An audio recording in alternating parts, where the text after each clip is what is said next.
नमस्कार। नमस्कार। यतो हस्तो स्ततो दृष्टि, यतो दृष्टि स्ततो मनः, यतो मनः स्ततो भाव, यतो भाव स्ततो रसा। In India, different types of dances have been born and glorified the country. Today, we are quite fortunate to have with us the eminent gurus who had already attained their superiority and aesthetic artistic excellence. Indian classical dance are as diverse as Indian culture.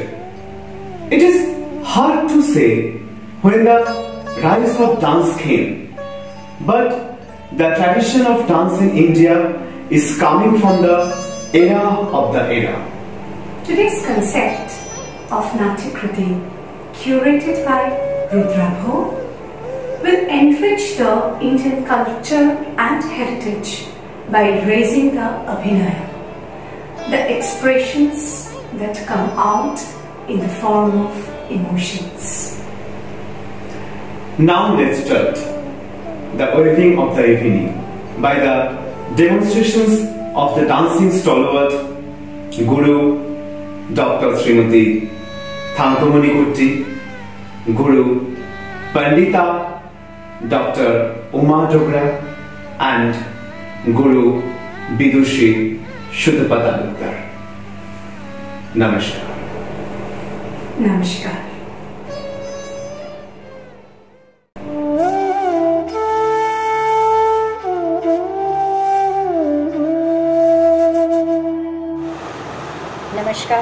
Namaskar friends, I am Uma Dogra. I am Indian classical Kathak dancer and I am from Jaipur Gharana and I am from Bombay. So it's very little I am nervous because we are performers who usually perform and dance and show our art, but nowadays in this lockdown period people are asking us to talk about the things which is very hard for us. But even then I really want to thank the organization Sahana and Rudrabha Niyogi for inviting me, and I'm really honored to be part of this conversation which is on Natya Kriti. There are so many great artists are there in this नाट्य कृति पे जो बात करने वाले हैं. I feel honored that Saroja Vaidyanathan ji is there and Shashadhar Acharya ji is there and Rajendra Gangrani and Sujata Mohapatra, Madhumita ji is also there.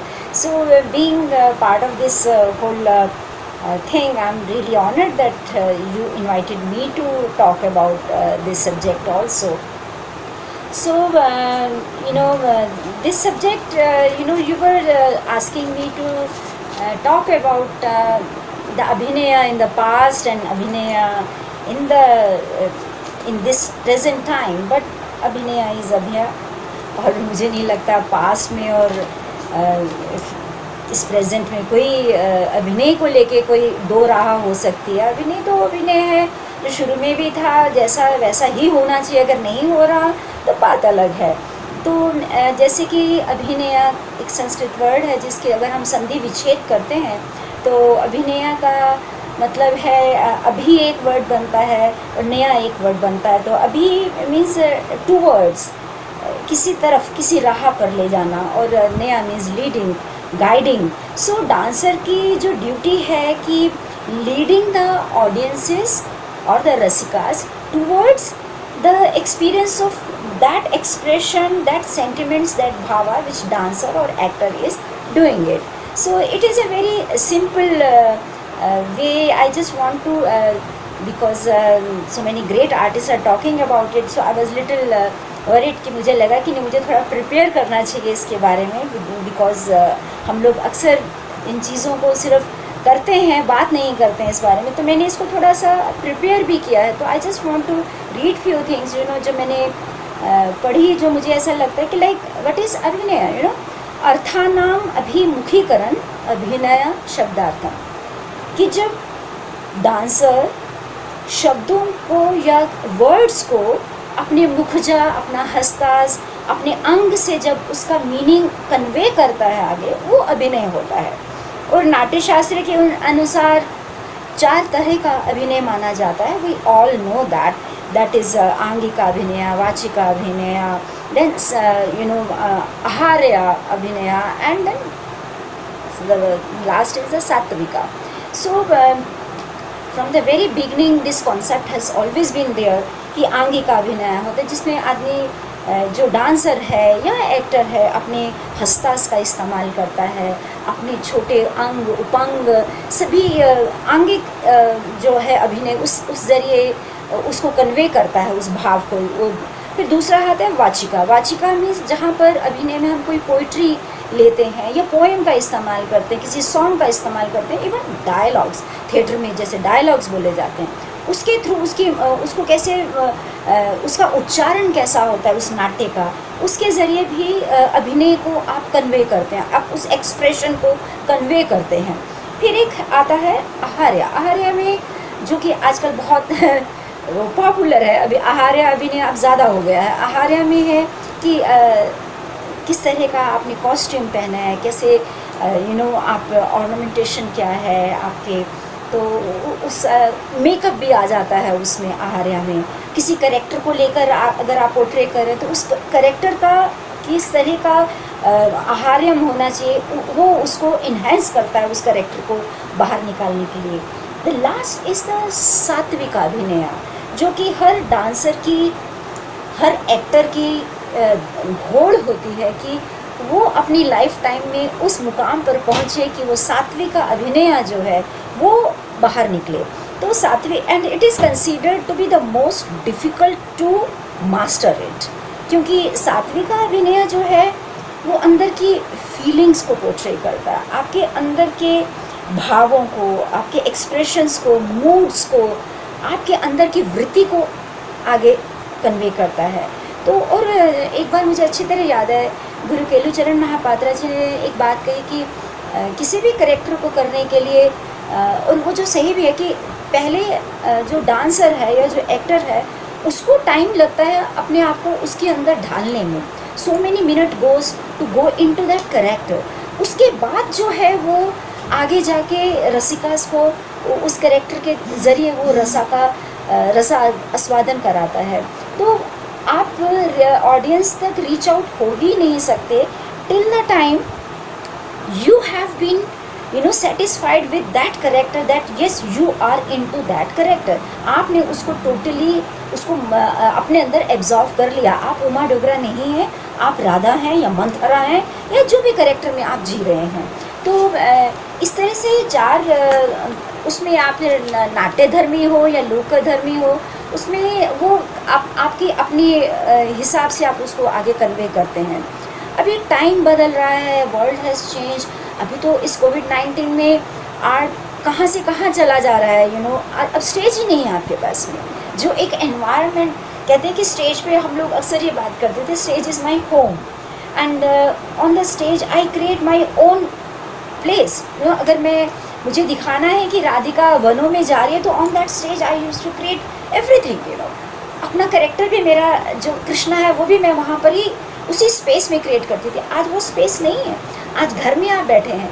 तो time के साथ बहुत सारी चीज़ें बदलती हैं, बदलनी भी चाहिए, and it is a demand of the time कि यू हैव टू चेंज।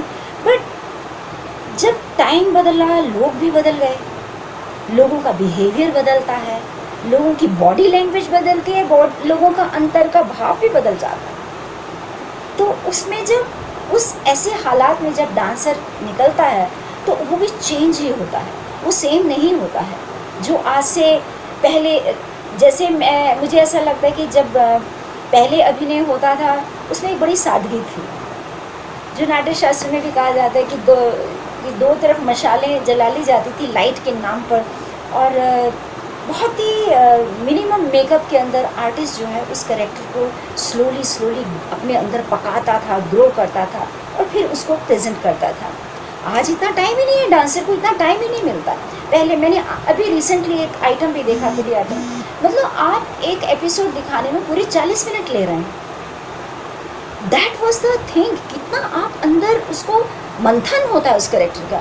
आज आपको टोटल 20 मिनट मिलते हैं, उसमें आप डांस कर लीजिए, आपको नृत्य दिखाना है नृत्य दिखा लीजिए, टेक्निक दिखा लीजिए, या आपको अभिनय करना है तो अभिनय कर लीजिए। आप हर चीज़ को 5-5 मिनट करके ख़त्म कर देते हैं। तो आज का डांसर जो है एक छोटे से कैप्सूल में आपके सामने प्रेजेंट हो जाता है, और पहले ये वक्त नहीं था।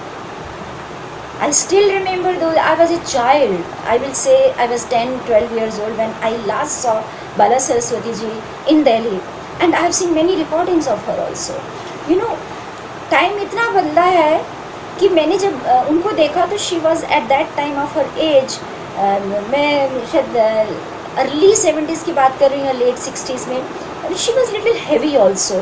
एक सिंपल सी साड़ी पहन के, छोटे से कान में स्टड्स पहन के, मिनिमम मेकअप, एंड व्हाट अभिनय, how she used to convey, मतलब मैंने उनका जो वात्सल्य रस देखा है मैंने और किसी को देखा ही नहीं ऐसा करते हुए।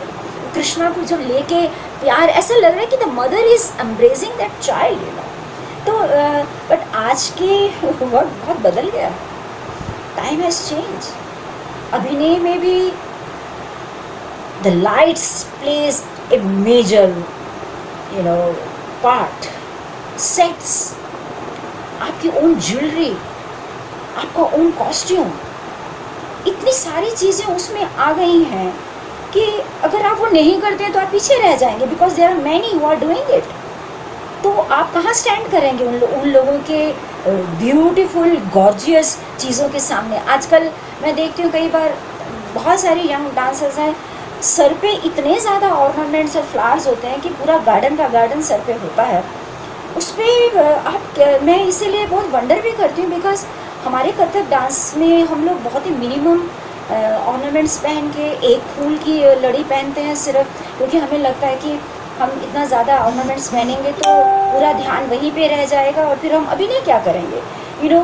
But I have seen today Kathak dancers also wearing so many jewellery and very बहुत ही जैसी मेकअप, आपकी स्किन का स्पंदन ही नहीं दिखाई देता है, इतना मेकअप होता है कि आपके रोए जो उस एक्सप्रेशन को निकालना चाहते हैं वो आपको दिखता ही नहीं है। तो बट ठीक है, with the time everyone is changing, और ये भी बदला है। पुराने ज़माने में लोग एक ही लाइन को बैठ के, आप तो गुरु केलू बाबू का अभिनय देखें और शंभू महाराज जी को ठुमरी करते हुए देखें, या कलानिधि मामी जी का अभिनय देखें, तो वो अभी एक हिस्ट्री हो गई है। अभी हमें मिलता है जी आप 5-10 मिनट में काम करिए, पर फिर भी but I feel my generation has been bit lucky that we have seen that 70s and 80s and 90s, अभी तो 2020 चल रहा है। चार दशक से तो मैं भी डांस कर रही हूँ, मैंने भी अपने टाइम पे खूब मेकअप करके डांस किया, आज मैं भी बदल गई हूँ। बट मेरे हिसाब से मुझे ऐसा लगता है कि change is there, but change के साथ साथ कुछ चीज़ों का हमें ध्यान रखना चाहिए, अपने गुरुओं से अच्छे ढंग से सीखना चाहिए, क्योंकि अभिनय मतलब माई बिलीफ इज़ दिस कि इट डिपेंड्स कि आपके लर्निंग का प्रोसेस क्या रहा है, आप किस एटमॉस्फेयर में रह के आपने सीखा है, आपने कैसे गुरु का साथ रहकर शागिर्दी की है, और फिर आप उसको प्रेजेंट कैसे कर रहे हैं, क्योंकि वो हर स्टेप पे वो जो है वो पॉल्यूटेड होता चला जा रहा है। तो और फिर उसके बाद में टाइम के साथ आपकी वृत्ति बदलती है, प्रवृत्ति बदलती है, धर्म ही बदल जाता है, और वो सारा इफ़ेक्ट आपके अभिनय में आता है। तो मैं तो ऐसा सोचती हूँ कि आज के टाइम पे बहुत ज़्यादा आंगिक अभिनय रह गया है, जो कि बहुत रसिका के दिल तक पहुँचने में टाइम लगता है, उसको कई बार पहुँच भी नहीं पाता है। और जो प्योर माइंड होता है, जो प्योर आर्ट होता है, वो हमेशा रिफ्लेक्ट करता है आपके काम में, और वो सीधा जाके ऑडियंस के दिल पे जाके लगता है, और फिर आपको कोई एफर्ट करना ही नहीं पड़ता है। तो मेरा ये अभिनय के बारे में ये एक मेरा राय है कि जब आप गुरु से सीखें तो उसकी चीज़ों को पॉल्यूट मत करिए, उसको उस ढंग से भी करने की कोशिश करिए। हाँ, आप ऑफ कोर्स उसको अपने अंदाज से करिए, क्योंकि वो स्टेटमेंट आपकी ही होनी चाहिए जब आप करें। तोते की तरह नहीं नाचना चाहिए, but at the same time उसकी प्योरिटी को ख़राब नहीं करना चाहिए। तो क्योंकि जहाँ प्योरिटी ख़त्म होती है वहाँ पे आप ऑडियंस के साथ कनेक्ट नहीं हो सकते हैं। And thank you very much. I think I have given only 15 minutes, and there is a small item. I also present also is a very small thumri which I'm not going to do. I'm my old recording, not very old. You will be seeing that. And thank you very much, Rudrava, once again. And I'm very, very honored today that among all these great artists who are going to talk about whatever I talk, it was my own experience of my life of 45 years which I have given to the art field. So I don't say ki this is it. No, not. I never claim that. So it is my journey. In my journey, what I have learned, what I have experienced, that I have shared with you. Thank you very much. Jai Guru. सखिया करे ठिठोरी ठिठोरी ठिठोरी ठिठोरी, सखिया करे ठिठोरी, कहे हंस के निगोरे, पूछे क्यों घगरी खोरी, सच कह दे शर्म के मारे मैं तो हाँ मर जाऊं मैं तो, शर्म के मारे मैं तो हाँ मर जाऊं मैं तो। शाम तुम जीते और मैं हारी हारी, मरो शाम बीच पारी ना, मरो शाम बीच पारी, बीच पारी, बीच पारी।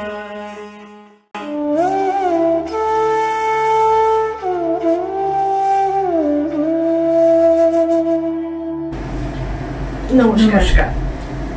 আজকে শাস্ত্রীয় নাচের নায়িকাদের ভাবাভিনয়ের ব্যাপারে আলোচনা করার জন্য আমি আমার নৃত্যগুরু শ্রীমতী সুতপা তালুকদারের সঙ্গে রয়েছি।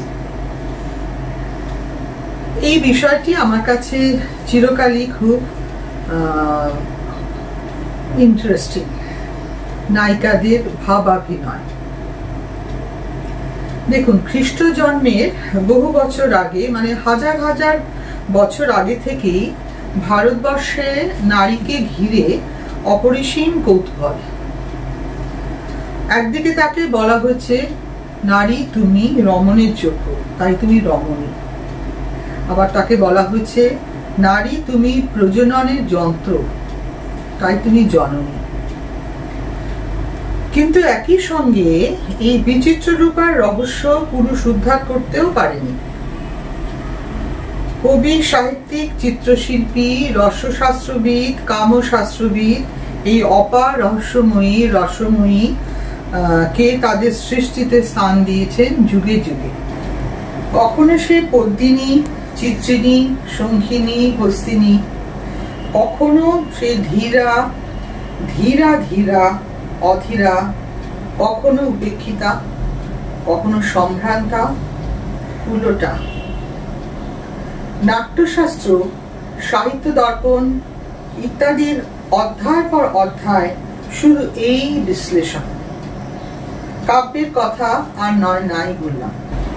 আন্টি, এই নায়িকা ভেদ নিয়ে আপনি অনেক কাজ করেছেন এবং আমরাও তাতে অংশগ্রহণ করেছি। একটু কি আমরা সেগুলো নিয়ে আলোচনা করতে পারি? হ্যাঁ, নিশ্চয়ই নিশ্চয়ই। দেখো, বাস্তবে নৃত্যশিল্পী হিসেবে কাজ করতে গিয়ে আমাকে যে জিনিসটি আকর্ষণ করেছে সেটা হলো একই পরিস্থিতি এবং একই রস, যেমন ধরো শৃঙ্গার বা হাস্য বা রৌদ্র যাই হোক না কেন, বিভিন্ন নায়িকা বিভিন্নভাবে আচরণ করেছেন এবং বিভিন্ন বিচিত্র অঙ্গভঙ্গি সহকারে সেটা ব্যক্ত করেছেন। তার কারণ কি? তার কারণ হলো সমাজে যে জায়গাতে তাদের অবস্থান, সেই জায়গার শিক্ষা এবং তাদের বংশগত পার্থক্য, পারিবারিক শিক্ষা স্বভাবতের পার্থক্য। পুরুষ চরিত্রগুলির আমাদের শাস্ত্রে নির্দিষ্ট লক্ষণ বলে দেওয়া হয়েছে, যেমন উত্তম, মধ্যম, অধম। কিন্তু আমি মহিলা চরিত্রদের মধ্যে উত্তমা, মধ্যম, অধমা, আমি তাদের এই জিনিসটা মানি না।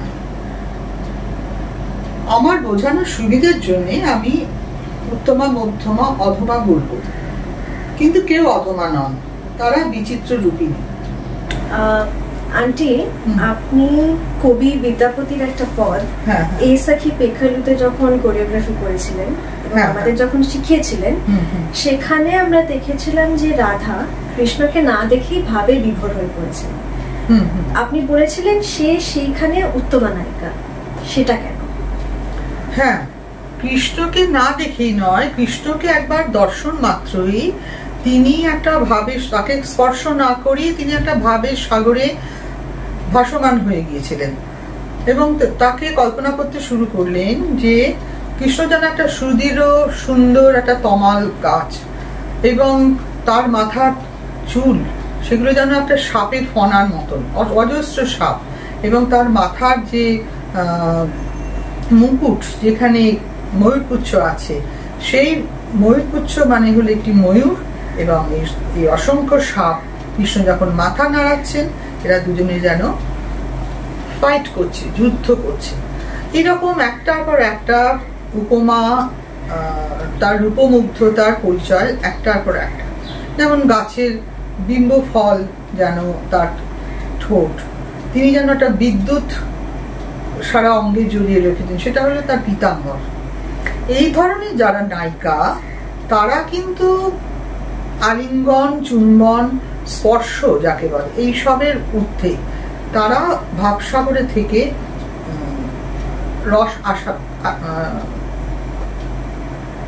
রস আস্বাদন করতে পারেন, প্রেম রস। তাই একে আমরা একটা ইথেরাল ব্যাপার, সেটা আমরা উত্তমা নায়িকা বলতে পারি। অতএব তাহলে এখন বোঝা গেল যে উত্তমা নায়িকাদের অনুভূতির অভিব্যক্তিগুলো সবসময় অত্যন্ত রিফাইন্ড এবং ডিগনিফাইড হয়ে থাকে, সেই জন্যই তাদেরকে উত্তমা বলা হয়।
মধ্যমা নায়িকার কাছে। মধ্যমা নায়িকা নিয়ে আমরা অনেক কাজ দেখেছি, গুরুজির প্রচুর কোরিওগ্রাফি রয়েছে, যেরকম তোলাগি গোপদান্ড, পথঝাড়িতে। আপনিও রিসেন্টলি কোরিওগ্রাফি করেছেন দেখিব পড়া আসলে। তো তার সত্তাটা কিভাবে প্রকাশিত হয়, অথবা তার সত্তা মধ্যমা নায়িকা হিসেবে কিভাবে কাজ করে, একটু যদি বলেন। মধ্যমা নায়িকা বলতে আমাদের সবসময় অনুভূতিতে আসে সে খুব বাস্তবের সঙ্গে জড়িত, সে বাস্তবায়িত একটি চরিত্র। তার মধ্যে স্বর্গীয় ব্যাপার থেকে মধুরতা, সে খুব চপল, সে খুব মিষ্টি হাসে, সে কলকল করে কথা বলে, এরকম একটি চরিত্র। তো এভাবে গুরুরা কখনো রাধাকে মধ্যমা নায়িকা হিসেবেও তাকে ভেবেছেন। যেমন আমরা সচরাচর সব এই ধরনের রবীন্দ্রনাথে দেখি, রাধা হয়তো পুজো করতে চলেছেন, কি রাধা হয়তো জল ভরতে চলেছেন, কৃষ্ণ এসে তার পথ আটকেছে। কিন্তু রাধা কি সত্যি কৃষ্ণের ওপর রেগে গেছেন? না, এটা একটা মধুর কপট রাগ সবসময় দেখানো হয়। কখনো সে তার আঁচল এরম গিট বেঁধে তাকে কৃষ্ণকে প্রমিস করছে, নিশ্চয়ই আমি এই পথ দিয়ে আবার আসবো। কখনো বা সে বাড়ির আঙিনা থেকে হাত ধরে তাকে বার করে দিচ্ছে, দিয়ে মুখের ওপর সপাটে দরজা বন্ধ করে দিচ্ছে। সুতরাং একটা রহস্য, রঙ্গ সবকিছু মিলিয়ে একটি প্রাণবন্ত চরিত্র, যে খুব বাস্তবের সঙ্গে প্রথিত বা বাস্তবে দাঁড়িয়ে আছে, এরকম চরিত্রকে আমরা মধ্যম করতে পারি।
অধমা নায়িকাদের নিয়ে বৈষ্ণব পদকর্তা জ্ঞানদাসের একটি পদ হে দেহে নন্দেরও সুতো, সেটা নিয়ে আপনি একটা খুব মজার ইন্টারেস্টিং একটা কোরিওগ্রাফি করেছিলেন। অনেক রকমের অ্যাক্টিভিটিস সেখানে স্টেজের ভিতরে আমরা দেখতে পাই। তো সেখানে অধমাদের ক্যারেক্টারিস্টিক্স বা চারিত্রিক গঠনটা কি? হ্যাঁ, আমি তো প্রথমেই বলেছি অধমা মানে কিন্তু তারা কূট চরিত্র তা নয়। তারা সেই সমাজে সেই পরিবেশগত কারণে তাদের আচরণগুলো খুব লাউড। হ্যাঁ, তারা কৃষ্ণকে ভালোবাসে। আবার সেই কৃষ্ণের কথাতেই আসি, সেই পথের কথাতেই আসি। জ্ঞানদাসের একটি পথ যেটা নিয়ে আমি তোদের সঙ্গে কাজ করেছি সেটার কথা বলি। সেখানে কৃষ্ণ হলো রাজা নন্দের ছেলে, তিনি রাস্তায় দাঁড়িয়ে আছেন যথারীতি গোপিনীদের উৎপাত করবেন বলে। গোপিনীরা যখন পথে এলেন তখন সে বলছে যে তোমরা যদি এই রাস্তা দিয়ে যাও তোমাদের শুল্ক দিতে হবে। শুল্ক মানে কি? ট্যাক্স দিতে হবে। সুতরাং গোপিনীরা তখন উত্তমা নায়িকা মধ্যমা নায়িকার মতন ব্যবহার করলো না, কিন্তু তারা কি বলল? তারা বলল কারি নেব পিত ধরা, মানে তোমার পিতবস্ত্র খুলে নেব। আওলা করিব চূড়া, তোমার চূড়া কি ঘেঁটে দেব। বাঁশিটি ভাসাইয়া দিব জলে, মানে কত কি বলবো, তাদের আচরণ কত তফাৎ। তারপরে কি বলছি, কু বলো বলিবা যদি খারাপ কথা বলো মাথায় ঢালিব দধি, মাথায় দই ঢেলে দেবো। বসিতে না দিব তরু তলে, কৃষ্ণের ফেভারিট জায়গা গাছের তলা, সেখানে বসে তিনি বাঁশি বাজান, সেখানে তো তাকে বসতে দেবে না। এগুলো কিন্তু সবই স্নেহের ছলে, অনুরাগের ছলে বলা হচ্ছে। হ্যাঁ, কিন্তু তাদের তোমরা দেখেছো তাদের আচরণগুলো কিরকম হবে। তারা কখনো মাটিতে পা দাপাচ্ছে, কখনো সত্যিই কৃষ্ণের কান বলে দিচ্ছে, ইত্যাদি।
আন্টি আমরা শৃঙ্গার রস নিয়ে আলোচনা করলাম, কিন্তু নাচে তো অন্যান্য রসও ব্যবহার করা হয়, সুতরাং বাকি যে রসগুলো যেরকম হাস্য বা করুণ, সেখানেও তো এই তিন নায়িকার উত্তমা, মধ্যমা, অধমার এদের আচরণগত পার্থক্য থেকে যায়।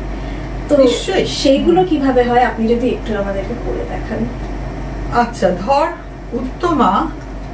উত্তমা যদি হাসছেন, তার হাসি কিন্তু দাঁতও দেখান না, তিনি চোখ দিয়ে হাসেন।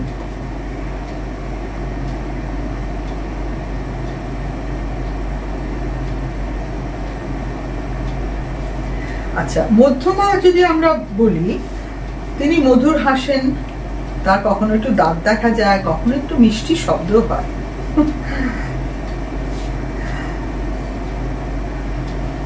এইটুকু, বেশি তাকে নয়।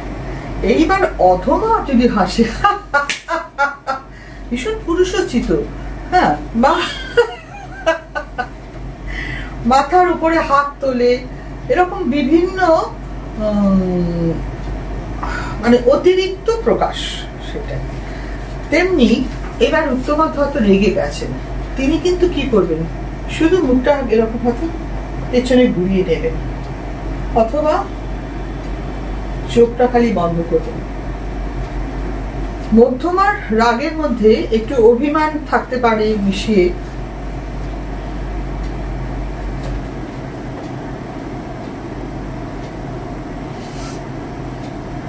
মানে স্বল্প প্রকাশ, কিন্তু তিনি বুঝিয়ে দিচ্ছেন যে তিনি রেগে গেছেন।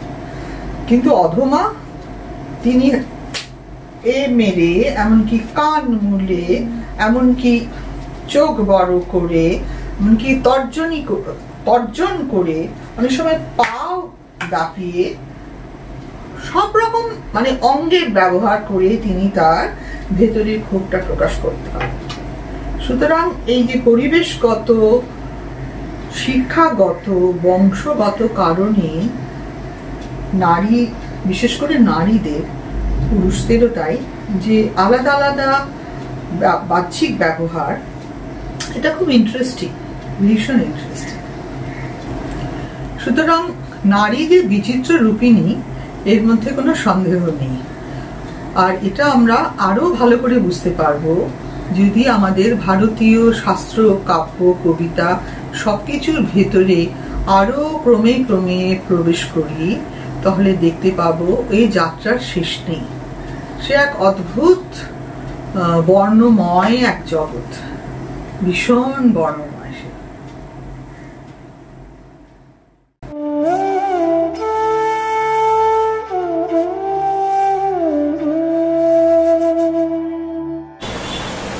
নমস্কার সবাইয়ের জন্য।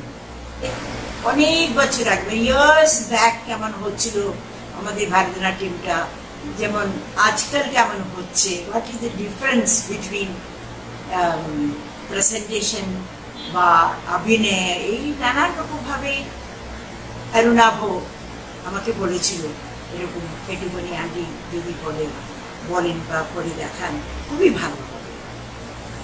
আমি বললাম, আমি যখন শিখছিলাম 1952-তে, তখন টিচার বলতো, টিচার নিজেই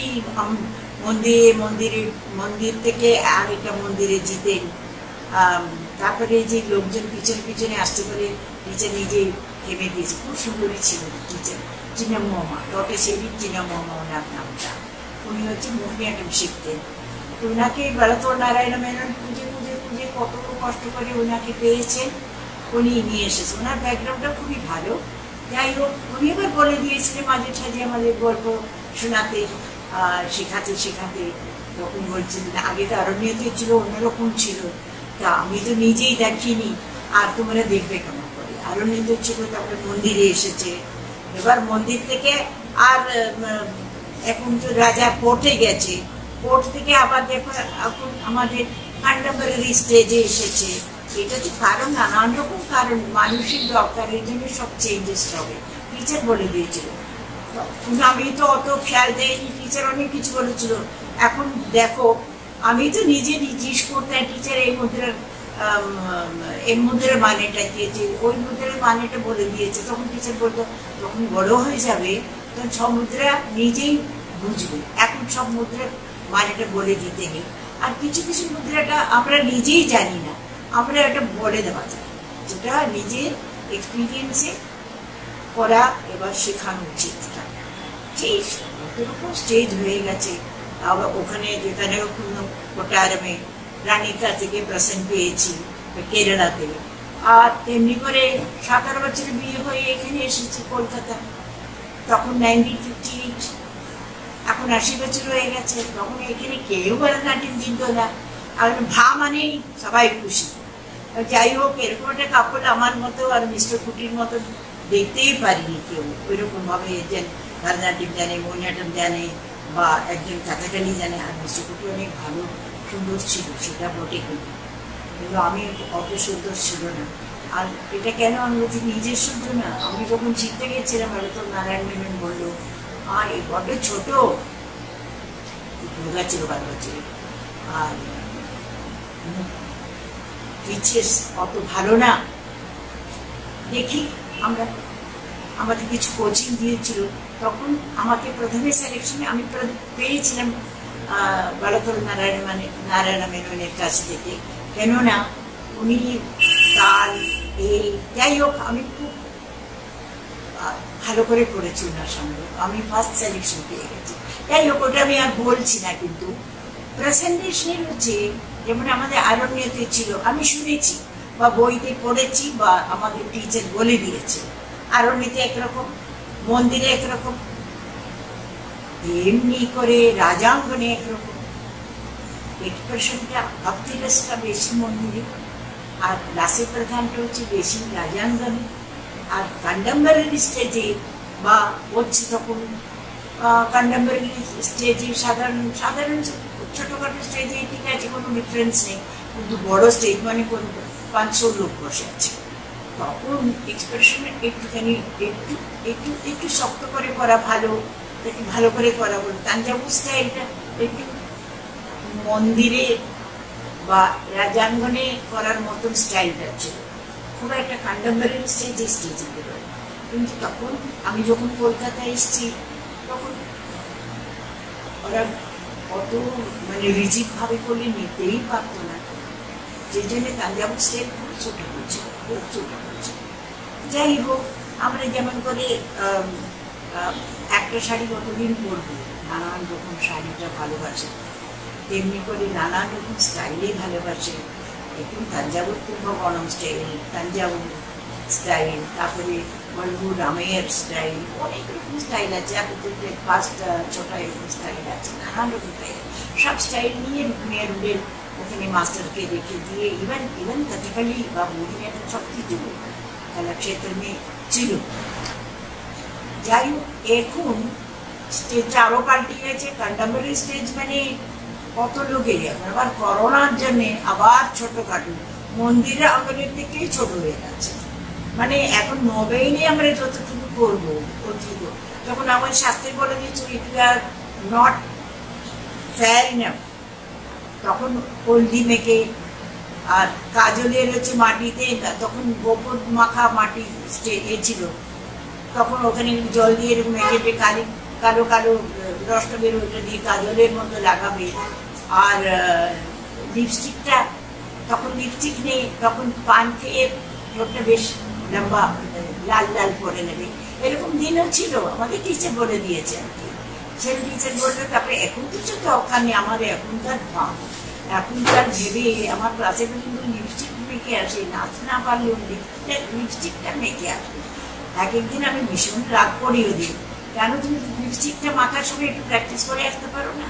সেটা তখন অনেক লোকে হাসতো, যার উপরে বলছে তার একটু দুঃখ পেত। যাই হোক, ওটা তো অন্য কথাটা, কিন্তু আমার খুব দুঃখ হয় ওরা লিপস্টিক মারতে পারে না আজকাল এই করোনার দিনে। সেটা কবে আমাদের এই করোনাটা চলে যাবে কোনো ঠিক নেই। যাই হোক, আমাদের এটা সব লোকের দরকারের জন্য। আমাদের পাঞ্জাবন বেদম হয়ে গেছে মানুষের সমস্ত যাদের দুঃখ আছে দুঃখ নিবারণের জন্য, আনন্দ নেই আনন্দ করবার জন্য, নানান রকম ভাবে এটা হয়ে গেছে। সেই হিসাবে এখন একটু মানুষের কি দরকার, মানুষ এত বেড়ে গেছে, তখন কম লোক ছিল, তখন ওদের ইচ্ছার মতো এই যে যেমন যেমন মনে করুন এই যে আগে আমার চুল যখন শিখতে যেতাম তখন চুলটা এত অল্প ছিল, এখন এত বয়স ৮০ হয়ে গেছে, কিন্তু অনেক লোক আবার জিজ্ঞেস করে আপনার সিক্রেটটা কি, আমি বলি সিক্রেট কিছু নেই। আগে এখন সাদা হয়ে গেছে, সাদা কিন্তু কালো করে দিয়েছে দরকারের মতো। তো আমার ছাত্রীরা বলে আনলি আপনি সাদা রাখবেন না, সাদা দেখলে আমাদের ভালো লাগছে না, কালো ওখানে ছাত্রীদের জন্য কালো করে নিয়েছি, কিন্তু ছাত্রীরা আমাদের সামনে নেই বলে আমাদের এনার্জি ভীষণ কম মনে হচ্ছে। তাই ও আর আপনার এই যে স্টাইলটা মানে কি বলবো এক্সপ্রেশন স্টাইলে মানুষের দরকার নেই, ফোর্সফুলি করতে হবে, ফোর্সফুল করতে হবে, আর লাইট করতে হবে, লাইট করতে হবে। এটা ডিপেন্ডস যেমন ছোট জায়গাতে লোকজন দেখবে অল্প করে করবে, ওকে জোর করে করতে নেই। যখন অনেক দূর থেকে লোক দেখবে অনেক জোর করে করতে হবে, যেমন করতে পারে। এটা ঠিক আছে, আমাদের তাদের অবস্থায় এরকম শিখেছি বা কারোর সাথে এইটুকু ডিফারেন্স, এই লিটল ডিফারেন্সটা এই ডিফারেন্সে নানান রকম স্টাইলে ছিল। কেন এত স্টাইলে যদি এত ডিফারেন্স থাকে তাহলে পারফেকশন একটাই মাত্র আমাদের ধরে রাখতে হবে, পারফেকশন না থাকলে কোনো ডান্স ফর্মটা রাখা যায় না। এটা আমি বলছি আর কি। এখন তো সবাই পারফেকশন পেতে গেলে ছোটবেলা থেকে শিখতে হবে, যেটা প্রথম দর্শনধারী এবং তারপরে গুণ বিচারী, মানে প্রথমে দেখতে ভালো লাগলে তারপরে ওর গুণটা দেখে, আগে সুন্দর করে সেজে টেজে স্টেজে আসলে সুন্দর মেয়েটা দেখতাম, তারপরে ওকে ও কেমন করে করছে পোস্টগুলি করছে, ভালো করে করছে, সেটা আমি বললাম তো ওটা ডিপেন্ডস মানুষের নলেজের উপরে ডিপেন্ড করে। ভালো মন্দ মানে যেমন তার নিটনেস সমস্ত অঙ্গবিন্যাসটা তাদের উপরে ছেড়ে দিতে হবে। তুমি যেমন বলেছো ডিফারেন্সটা, এক্সপ্রেশনের ডিফারেন্স, আগেকার এক্সপ্রেশন এখনকার এক্সপ্রেশন কি বলবো, ওটা তো ছোট জায়গা করলে তেমনি এক্সপ্রেশন করতে হবে। এটা তো আমাদের নলেজের উপরে নির্ভর করে। বড় জায়গাতে বড়, আমি তো বলি এটা এক্সাম্পল, আমি আদ্ভুতমটা কি করবো, আদ্ভুতমটা দেখছি আমি ছোট অল্প করে বলছি। আমি মন্দিরেও কিরকম হতো না এখন কিরকম হতো না ডিফারেন্স আমি বলতো। অল্প জায়গা ছোট জায়গা হলে অল্প করতে পারে অদ্ভুতমটা, এটা অল্প লোকের কাছে। তারপরে আরেকটু বেশি লোক হলে কিরকম সুন্দর মানে আরেকটু বড় স্টেজ হলে বেশি লোক দেখতো, 500 লোক, কি ভালো, কি সুন্দর, কি সুন্দর জায়গা। এই ডিফারেন্স এরকম চলে যায়। বেশি লোক হলে